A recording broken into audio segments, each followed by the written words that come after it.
Hi, my name's Ian and welcome to One Man, One Camera, One Lens, and in this video I'm going to talk about the lens that I use all the time, which is a zoom lens. I don't use single lenses anymore. I used to, going back in my camera history, I used to have a Canon AE1 which I had multiple lenses for, and I always found it difficult, well, it's not difficult but annoying that you could guarantee you wanted a long lens when you got a short lens on, and vice versa. And then moving into my sort of digital history, I started off with the Canon 400D, and again then I had the 18 to 55 kit lens, and then I also bought a 55 to 250mm zoom lens on there as well. And again, it was the same situation. You could guarantee you had the wrong lens on at the wrong time. So I took the decision going back 10 years ago now to purchase a multi-zoom lens, so basically one that goes from 18mm all the way up to 250mm, and that's why I use all the way up until today. I've had this lens now for 10 years. Is a Sigma 18 to 250mm HSM lens, and I'm going to be talking about the reasons why I use this lens all of the time.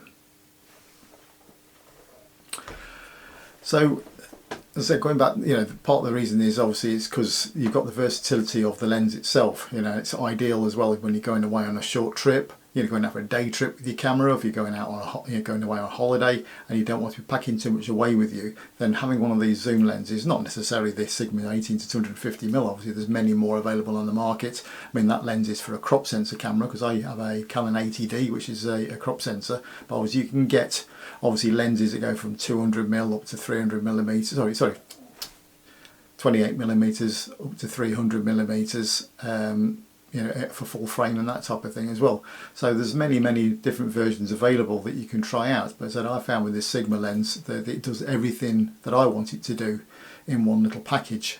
Now I know there is an 18 to 300mm version of it, which I would love to try out actually and just see whether that extra 50mm of reach is actually worth having. But as I said, at the moment I'll make do with the lens that I've already got. But by having a lens on that will go from 18mm all the way to 250mm allows you to deal with circumstances that might present themselves in front of you. Now, we've just come back from a 2.5-month trip where we went into the Faroe Islands, went to Iceland, and then we came back down through Denmark, Germany and into the Netherlands on the way back. And we were in a park in Denmark. And I'm one of these people, generally when I'm out with the camera, I'm looking at the grand vista, what's around me. But I happened to have my wife with me at the time, and she looked down on the ground and we saw a snake whizzing across the ground in front of us, which then gobbled up a frog. And if I'd got the wrong lens, the wrong lens on, like a wide angle lens, I wouldn't have been able to pick up the picture that I picked up. I mean, granted, it's not the best photograph that I've ever taken, but I've got the photograph and I can tell the story of what happened there. So I've got two photographs that I took, one when it sort of first started getting hold of it, and another photograph when it had sort of partially swallowed it. So yeah, that lens was fantastic for that situation. And again, when you're away somewhere, you've got a nice big grand vista, you can just open it up to 18mm and get in the whole view if you want to, and then obviously anywhere in between there and 250mm.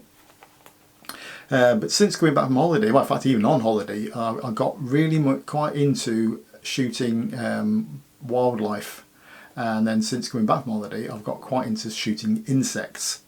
So while we were on holiday in Iceland, there was lots and lots of different bird life out there, which I've not got around to editing all the photographs yet that we took on that part of the trip, but I have got some of the photographs edited from when we went to Denmark.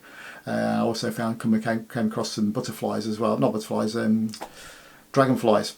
So got quite good shots of the dragonflies. And then since coming back, I've been out in the garden and I got a lovely photograph the other day of a moth, which was probably about 15mm by about 10mm in height. And the macro capability of that lens is actually quite astonishing. Yes, if you're one of these people that go pixel peeping and you want the absolute sharpest image, then obviously that lens isn't for you. But for the general sort of amateur photographer like I am, and there's probably many of you out there who just want a lens that sort of you can go out there with your camera for the day, and you can go from 18mm all the way to 250 or 300. I mean, obviously I think Tamron some years back did an 18 to 400mm lens as well, although I understand that that suffers from terrible focus breathing, and in reality it's probably only an 18 to 300mm lens and not an 18 to 400. But there may be some of you out there that have that lens that could tell me different, because I wouldn't mind having a go with that lens if I could get hold of one.